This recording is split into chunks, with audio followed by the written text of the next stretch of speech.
If you're someone that continuously feels drained and your mental health is continuously depleting, strong correlation between this and our sleep cycles. And I want to show you on a brain map what this actually looks like.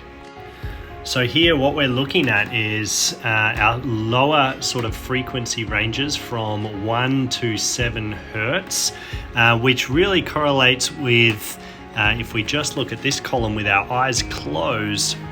This is big dysregulation in our stage 3 deep sleep cycle and also our REM sleep cycle. And with both of these, this person is experiencing very fluctuating sleep patterns, which is going to hugely impact not only their physical and their mental health, especially with all this going on in 1 to 3 hertz range, but also through their day-to-day cognitive activity and aspects of memory as well with their 4 to 7 range. Now, this is just one area that we measure, but what we actually start to look at when we look at brain maps is how the brain actually goes in bringing on certain relaxational techniques, things like closing our eyes, things like moving inward, that sort of thing. We're actually measuring that when a person does that, we're measuring that brain activity. And I want to actually show you what that starts to look like on a chart.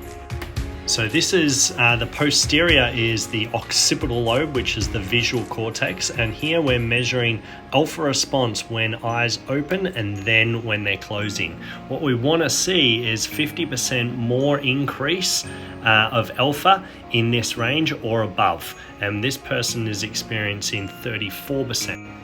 So in a simple sense, what this means is this person is closing their eyes and trying to turn their attention inward, but their brain is signaling, no, there's danger out there. Stay vigilant, stay active, stay aware, stay turned on. This is because there's something called the fast track from the occipital lobe through to the amygdalas, which is the seat of the fight or flight response.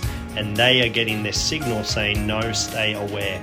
Even knowing this person consciously is wanting to slow down and relax, this fast track is upregulated, and this could be a history of things like chronic stress, anxiety, even things around depression, things around PTSD symptoms, and this person actually ticks a lot of the PTSD kind of symptoms, and they're going through these sort of challenges currently. And this is where we can start to regulate certain things in the brain to start getting this alpha response back up where it should be. So now that person can close their eyes and their brain starts to naturally slow down, not actually start to ruminate.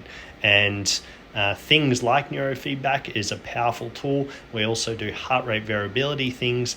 And these are simple things that you can do by yourself for free.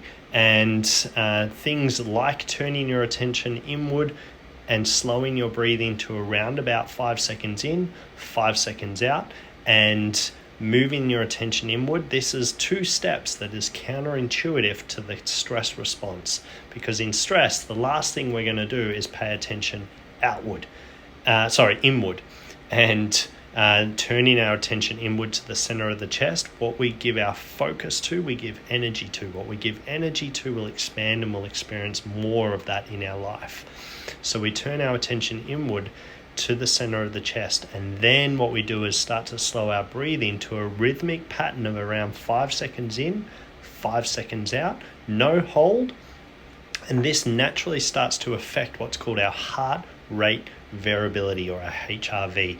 And the more coherence we get in our HRV means the brain is actually getting signaling from the heart to say, hey, there's no danger, slow down, relax. Those amygdalas can down-regulate, and then this turns on different areas of the brain, especially the frontal area of the brain, so we can think clearer and make good decisions and rationalize, and forethought and creativity. All these things naturally come on when our HRV is in a coherent measurement, which is a simple technique. There's other things out there, things like yoga, breathing techniques, mindfulness practices, meditation. All these things will massively help with your mental health.